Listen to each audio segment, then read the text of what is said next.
Hello everyone! Welcome back again sa Halts Meet Aldon. Today, naatay bag-o nga kauban karon. Ang iyang pangalan si Ashley. Bag-o lang siya diri sa Germany.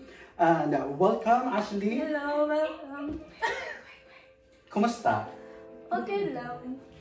Pila nakaka-tuig diri sa kuan sa Germany? Mga 5 months na karon. 5 months pa lang. So Yes, so 5 months very pa lang. bago pa lang jud kaayo. Very bago pa. Asa ka gikan sa ato sa Pilipinas? So, gikan ko sa Davao City. Sa Davao City, tapos niari ka sa Germany tungod Kay naadiri ako ang family. naadiri mong family. Yes. So unsay plan nimo na nganong niari ka Germany? Mo eskwela ka or manarbaho? Well, first is para makauban sa akong family. And syempre mag-school. Mag-school. Dili. If I may ask ka ng bago pa lang kaning graduate o high school sa ato sa Pilipinas or nag-college na ka dito? Naguman ko sa Philippines og senior high, pero wala pa ako nag-college dito. So technically mao pa lang jud ni dire ang imong Yes. kuan, ang imong pag-college dire. Yes. No, so hoping na makapangita kag school dayon, no? Kanya, kumusta man imong Deutsch? Kay ingon man ka nga 5 months pa lang ka diri, no? So nag-study ka og Deutsch prior pag-ari nimo sa Germany wala. Well, last year nag-study ko A1, Tile 1, pero wala na ako siya na human, kaya kailangan ko mabalik sa Philippines. Pero pagbalik na ako, nag-study na ako A2, Tile 1. Tile 1, Yeah. And medyo lisod-lisod po siya. Lisod jud. Oh, lisod kaayo siya. Kay, yeah, dili sanay. Pero, naa sila yung mga words na English, which is, usahay makasabot ka, pero usahay, di jud ka makaano kay. So, mao jud na imong challenge karon ang Yes, Deutsch. akong Deutsch. Unsa may kanang mga step nimo para ma-integrate ka diri sa kuan sa Germany? Well, first ako sa human na akong Deutsch. Yeah, pag human, Kumano nimo imong Deutsch yeah, language? ako chitarungon kay ingon po nila if magpunta na ako sa university, so akong Deutsch, dili pa kayo, inana ka mao, mas magkalisod ko. Tinuod. Yeah, kay lahi kayo lahat diri Kung dili ka kasabot, mabiling jud ka. Exactly. So ako suntarungon akong Deutsch, tapos if maano na nako mo ano ko sa university. So, mao jud ka nag-focus jud karon para sa Deutsch nimo. So mao na imong study. Kanang intensive na siya nga kanang German language nimo. Yes. Kanang unsa man siya nga kuan, unsa man siya nga klase nga kuan, unsa man siya nga klase nga pagka-intensive like how many hours a day man imong klase? Mga 4 hours. 4 hours a day. Yes. Tapos daily or kanang weekly lang siya? Unsa man siya nga kuan? Yes. From Monday to Monday Friday. to Friday, Yes. tapos 4 hours. Yes. Online or kanang personal nga kuan in class? Personal. Kay kung Personal. online, di jud ko makafocus. Kanya kung mag-study, dili ka makafocus sa iyo. Yeah. Kaya nga man, nga dili makafocus. Kung sa online, mag-open na kag tab, ma-distract na dayon Ma-distract na ka, dayon ka. magtan-on na dayon ka sa YouTube. So kung naa ka sa face-to-face, kailangan jud ka mo-focus kay mo mga kauban, mo istorya pud sila. Istorya. So kailangan ka mag-focus para Fluent na sila, mga classmate nimo dili pa. Fluent na tanan. So brag left behind jud ka sa imuhang Yes. sa imuhang kanang thinking nga kanang. Yes. So kinahanglan jud nimo kanang i-prove nimo sa ilaha nga you can do it jud. Yes. During sa classes tapos feeling nimo nga kanang ga-struggle ka sa imuhang sa klase. Unsa man imuhang kanang ginahimo? So, first ginabuhat na ako is gina-try gud na ako siya sabot. Tapos if naay murag topic na di jud na ako masabtan, mo-try kog sabot, isulat na ako mga like feeling na ako, nasabtan na ako, tapos mangayo kog tabang sa akong katapad. Tapos, syempre, mawala man ko sa teacher pa. So sa akong katapad ko mangayog tabang, which is butan pa daw akong katapad. So dila ko makasabot na dayon ko, ila explain sa akong tama. So unsa man inyo ang ginagamit nga language anong mga classmate? Deutsch or kanang mo sometimes mo gamit mo English nga kanang language? Ginagamit na mo sa English, kaya dili man kayo okay ako ng Deutsch. Tapos usahay mag-Deutsch para makaano jud ma-practice akong Deutsch. So karon pa lang na-realize na nimo nga you really have to integrate yourself into Deutsch language para maka-ano jud ka, maka-catch up jud ka sa imong mga classmates. Yes. Okay. So good luck nimo, no? How do you see yourself diri sa Germany? For example, 5 years from now or 6 years from now? Hopefully makahanap ko diri, makahuman ako university, makahanap ko trabaho gid diri. Kay diri gid ko gusto magtrabaho. Diri jud ka. Yes. Diri ba ko gusto magpuyon. Diri na jud ka. Kanang wala na nimo nakita imong self nga kanang living sa Pilipinas. Wala na. Wala na. Yes. So once kitong pag-abot nimo diri, you already see yourself na diri jud ka magdugay. Yes. Kailangan jud manang gina-try gid na ako kung bas na ano na ako akong German para makaadto ko university, ay mas tuloy-tuloy na ako ang mga plano. Nindot dyan na plano, no? Unsa may mga nakita nimo diri sa Germany? Nganong nakita nimo imo sa diri nga naa ka diri for a long time na wala nimo nakita dito sa tuwa sa Pilipinas?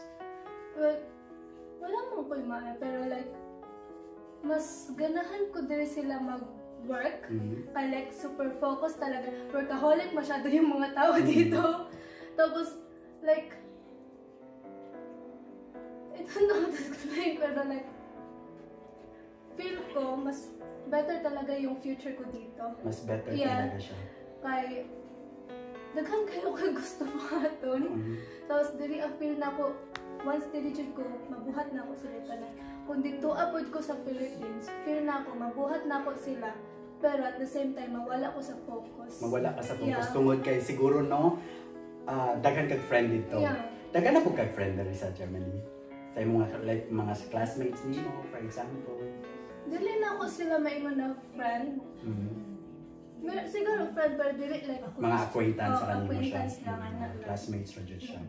Unsa pa may next steps nimo after ani imong language, Deutsch language, tapos mo adto kag university and then mo adto kag work. After university, you will be able to find job na. Unsa pa may kanang pinaka-goal jud nimo? Actually, ang nga karon ako ang ano is if ano lang gusto ko mag-Ausbildung na. Kag if mag-Ausbildung ko, maka-learn ko at the same time maka-part ako. Maka-earn Kasi if like mag-university pa ko, tapos mag part-time job ko, kay wala gapon ko nag-Ausbildung. So much better if like mauman akong gusto na work, why not mag-work dito at the same time maka-study ko sa mga kwarta ko. Tapos in the future, gusto ko, dili na gid ko mag-work. Gusto ko mag-work. Yeah, dili na gid ko Dili na siya ko mag-settle down. Yes. Okay. So speaking of settle down, no? So since ningingon ka nga kanang nakita nimo imong sa diri nga diri na ka magpuyo, diri na ka magtrabaho. What about sa love life? Syempre 18 years old na ka, mo na turning 19 na ka, di ba? Nakita nimo mo ang self nga diri ka magkuan pod mag-settle down sa imong love life or nakay nabilin dito sa Pilipinas? About sa love life. Dili pod ko sure if like dili ako makapangita or basi dito dili pud ko siya makaano if asa ko maka ano sa love life. But karon mas okay ko mas focus ka sa imong goal karon na makatapos sa imong German language sa university o sa kuan sa work, makapangita og work. Tapos tama jud na siya nga decision no nga mag-focus ka sa goal, then set aside din sa nimo ang imong love life kay kinang love life mo abot na siya sa tama nga panahon. Once nga kanang career driven na ka, career experience na ka, then love life will come along your way na. Kanang ayaw sa jud pag-focus anang nga love life kay kanang distraction na siya sa kinabuhi, no? So I hope na kinang advice imo na siyang i-take nimo sa Dili ko mag-sure. Dili ka mag-sure. Dili ko mag-promise. Pero yeah, hopefully nga kanang kuan I can see naman sa imuhang na jud kay goal ba. So you just have to focus on that goal and then yeah, you have to left aside usa nimo ang kanang imong love life kay kanang as I was saying na kanang moabot ra jud na siya in times pag in God's will pod no. So karon akong giingon sa imo nga mag-focus jud ka sa imong goal siya. Ikaw kay estudyante man ka sa Germany nun, tas nag-struggle po ka sa Deutsch nimo. Unsa man ang imuhang kanang ma-advise sa ato ang mga viewers karon nga kanang pareha sa imong situation nga kanang gusto mo nga sa Germany as a student or muhimo sila anang Ausbildung. Ausbildung is ibig sabihin sa Ausbildung kanang apprenticeship. So unsa imong ma-advise nila? Since naa naman jud ka diri, na-experience na nimo siya. Well, nindot jud siya if diri kay daghan kay opportunities. Yeah. Tapos na siya pagkalisod kay, for example, sa office. Once if like kita nila na siguro na ka, like ang uban kay 16 years old sila na mag-isa sa office. Tapos dili man ta sana in Philippines na magpauban pa man tag parents. Tapos diri is like kailangan ikaw gyud. Tapos like which is ako nasanay. Pero you're ko. getting there na no, na kanang na-experience naman nimo na mo adto og office, ikaw lang alone lang. Tapos kailangan talaga focus. Focus ka talaga. Kay kung ma-distract ka, gamay lang. Maano na dayon to, imong next step kay murag maano na siya. So magkalisod na pud ka, so kailangan na pud ka magsugod.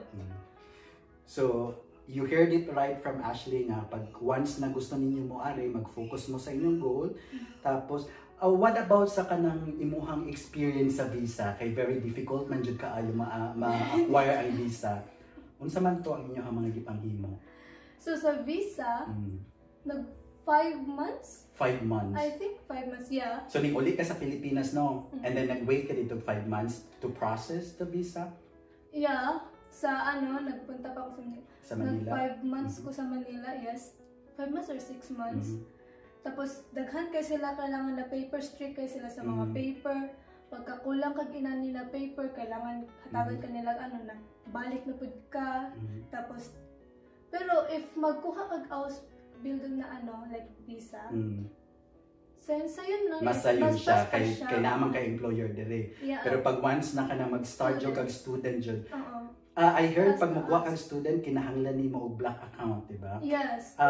Pwede na ko mahibalaan ang kanang pila dapat ang ibutang dito sa account nimo para ma-approve ka sa imong visa. Para sa itong mga viewers na sila idea nga dapat ingani nga kwarta ilahang mabutang sa imong account.